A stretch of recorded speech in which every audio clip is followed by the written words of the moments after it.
And ತುಂಬ ಚಿಕ್ಕ ವಯಸ್ಸಿಗೆ ತುಂಬ ದೊಡ್ಡ ಮೆಸೇಜ್ ಕೊಡ್ತಿದ್ದೀನಿ ಅನ್ನೋ ಸ್ಟ್ರೆಸ್ ಏನಾದರೂ ಇತ್ತಾ? ಕಥೆ ನಮ್ಮ ವಯಸ್ಸದೇ ಆಗಿರೋದ್ರಿಂದ ಸೊ ಅಲ್ಲಿ ನಾವು ಕಥೆಯಲ್ಲಿ ಮುಂದುವರಿಸ್ತಾ ನಾವು ಶೂಟ್ ಮಾಡಿದ್ದು ಹಾಗೆ ಇತ್ತು. Almost we were shooting linear way only. So ನನಗೆ ಬೇರೆ ಸೀನ್ಗಳೆಲ್ಲ ಚೆನ್ನಾಗಿ ರಿಹರ್ಸ್ ಮಾಡ್ಕೊಂಡಿದ್ದೆ. ನನಗೆ ಕಥೆಗಳು ಚೆನ್ನಾಗಿ ಗೊತ್ತಿತ್ತು ಆಲ್ರೆಡಿ, ಕಥೆಯಲ್ಲಿ ಏನೇನಾಗುತ್ತೆ ಅಂತ ಗೊತ್ತಿತ್ತು. ಸೊ ನನಗೆ ಆಲ್ರೆಡಿ ಆ ಕ್ಲಾರಿಟಿ ಇತ್ತು, ಅದಕ್ಕೆ ಇಲ್ಲಿ ಬಂದು ಇವನು ಹೇಳೋದಕ್ಕೆ. So it was easy for me also to believe in it. ನಾನು ಮಾಡೋಬೇಕಾರೆ ಅದಕ್ಕೆ ಒಂದು ಅರ್ಥ ನಾನು ಹುಡ್ಕೊಂಡಿದ್ದೆ, ಯಾಕಂದರೆ ಅದು ಅಷ್ಟು ಜರ್ನಿ ನಾನು ನೋಡ್ಕೊಂಡು ಬಂದಿದ್ದೀನಿ ಸಿನಿಮಾದಲ್ಲಿ. ಇದಾಗುತ್ತೆ ಅನ್ನೋದು ನನಗೂ ಒಂದು ಕ್ಲಾರಿಟಿ ಸಿಕ್ಕಿತ್ತು. ಫಸ್ಟ್ ಶೋ ನೋಡಿದಾಗ ಏನಾಗ್ಬೋದು ಈ ಸೀನಲ್ಲಿ, ಹೇಗೆ ಚಪ್ಪಾಳೆ ಶಿಲ್ಲೆಲ್ಲ ಹೊಡೆದಾಗ ಸೀನ್ ಬೈ ಸೀನ್ ತುಂಬ ಎಫರ್ಟ್ ಹಾಕಿ ರೆಡಿ ಆಗಿದ್ದೀರಿ ನೀವು. And ಇವರಂತೂ cricketer. ಬ್ಯಾಟ್ ಕೊಟ್ಟು ನಿಲ್ಸಿದ್ದಾರೆ, ಏನು ಮಾಡ್ಬೇಕಂತ ಗೊತ್ತಾಗ್ತಿಲ್ಲ. ಪ್ರಾಕ್ಟೀಸ್ ಮಾಡಿ ಅಂತಿದ್ದಾರೆ, ಏನು ಪ್ರಾಕ್ಟೀಸ್ ಮಾಡಲಿ ಸರ್ವೇರನ್ ಆಗ್ತಿದ್ದಾರೆ. ನನಗೆ ಏನು ಭಯ ಆಗಿದೆ ಅಂದರೆ, ಈಗ ನಾನು ಚೆನ್ನಾಗಿ ಮಾಡಲಿಲ್ಲ ಅಂದರೆ ಎಲ್ಲಿ ಇವಾಗ ನನ್ನ ಬೇಡ ಆಡಿಷನ್ಗೆ ಜನ ಬರ್ತಿದ್ದಾರೆ ದಿನ.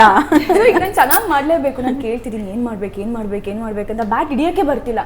ಸರ್ ಹೋಗಿದಾಗ ಎಲ್ಲರಿಗೂ ಕೇಳ್ತಿದ್ದೆ ನಾನು ಕರೆಕ್ಟ್ ಮಾಡ್ತಿದ್ದೀನ ಏನು ಅಂತ. ಸರ್ ಇದಾಗ ಫುಲ್ ನರ್ವಸ್ ಆಗ್ತಿತ್ತು, ಕಲ್ತಿದ್ದು ಮರ್ತೋಗ್ಬಿಡ್ತಿದ್ದೆ ನಾನು, ಎಲ್ಲಿ ರಿಜೆಕ್ಟ್ ಮಾಡ್ಬಿಡ್ತಾರೆ ಬೇಡ ಇವರು ಅಂತ. ಸಿನಿಮಾಲಿ ನಾನು ಒಂದು ಆರ್ಕಿಯಾಲಜಿಸ್ಟ್, ಸೊ ಹಿಸ್ಟ್ರಿನ ತುಂಬ ಅನ್ಕವರ್ ಮಾಡ್ತಾಳೆ.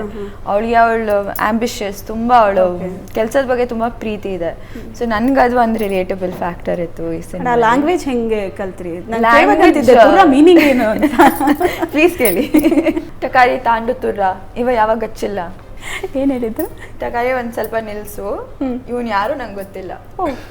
ಪಕ್ಕ ಲಿಪಿ ಸಮೇತ ಬ್ರಾಕೆಟ್ ಅಲ್ಲಿ ಅರ್ಥನೂ ಬರ್ದಿದ್ದೆ ಅದು ನಿಮಗೆ ಹೇಳೋದು. ಸಿನಿಮಾದಲ್ಲಿ ಅರ್ಥ ಆಗಲ್ಲ ನನಗೆ. ಆ್ಯಂಡ್ ಸಾಂಗ್ ಲಿರಿಕ್ಸ್ ಅದ್ಭುತ. ತುರ್ರನ ತುರ್ರ. ತುಂಬ ಆಮೇಲೆ ಟೈಟಲ್ ಸಾಂಗು ಅದು ಚೆನ್ನಾಗಿದೆ. ಮರಳಿ ಬಂದ ಮಳೆಗೆ ತವರ ಮನೆಯೇ ಕಡಲು, ಹೌದು, ಆ ಲೈನ್ಸ್ ಎಲ್ಲ. ನೀಲಿ ನೀಲಿ ಕಡಲು, ತೋಡು ಚಾಚಿ ನಗಲು, ಓಡಿ ಮಂತೆ ಹೊನಲು, ಬಾಚಿ ತಬ್ಬಿಕೊಳ್ಳಲು ಅಂತ ಶುರು ಆಗುತ್ತೆ. ಅದನ್ನ ಈ ನೆಕ್ಸ್ಟ್ ಲೆವೆಲ್ಗೆ ತಗೊಂಡು ಹೋಗಿರೋದು ಸೋನು ಸರ್, ಸೋನು ನಿಗಮ್ ಸರ್. ಅವತ್ತು ಅಂದು ಮುಂಗಾರು ಮಳೆ ಇಂದು ಮನದ ಕಡಲು ಅಂತಲೇ ನಾವು ಅವಾಗಿಂದ ಹೇಳ್ತಾ ಇರೋದು. ಅದರ ಲೆಗಸಿನ ಹಂಗೆ ತಂದಿಟ್ರು ಅವ್ರ ವಾಯ್ಸ್.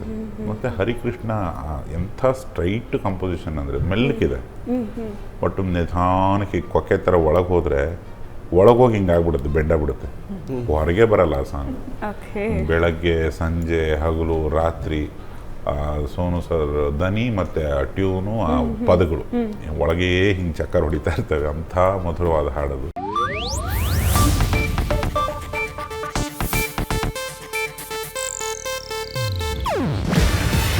ಇದು ಏಷ್ಯಾನೆಟ್ ನ್ಯೂಸ್ ನೆಟ್ವರ್ಕ್ ಪ್ರಸ್ತುತಿ. ನೀವು ನೋಡ್ತಿದ್ದೀರಾ ಏಷ್ಯಾನೆಟ್ ಸುವರ್ಣ ನ್ಯೂಸ್.